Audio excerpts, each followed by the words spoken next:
Hey everybody, this is Kim Seaver with Hot Pepper Communications. We specialize in writing, editing, and social media management.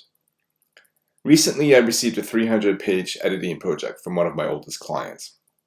I'm about 20 pages in, and one thing I've noticed is that this client seems to prefer the phrase looking for. It's something I've seen quite a bit actually. Here's an example of what I mean. Elvis, anxiety, and exorcism. Ex-preacher still looking for an apology after being cut out of the church. I've talked before about replacing prepositional phrases with single words. This video is specific to alternatives you can use for looking for. The handy thing about this phrase in particular is that there are lots of alternatives. Here are just 5. Number 1, want. Ex-preacher still wants apology after being cut out of church. Number 2, seek.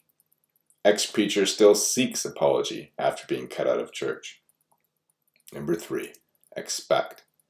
Ex-preacher still expects apology after being cut out of church. Number 4, require. Ex-preacher still requires apology after being cut out of church. And finally, number 5, desire. Ex-preacher still desires apology after being cut out of church. And these aren't the only options either. You can probably use any synonym you can find for these words.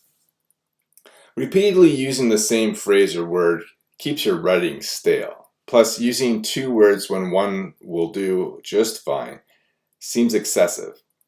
If you regularly replace these words with alternatives, on the other hand, you freshen your writing and engage your reader.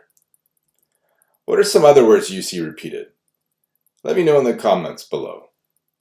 Thanks for watching. You can follow me online at hotpepper.ca, also on Facebook, Twitter, and LinkedIn. Please give me a thumbs up if you like my video, leave a comment, let me know what you think. Please subscribe to my channel and share my video.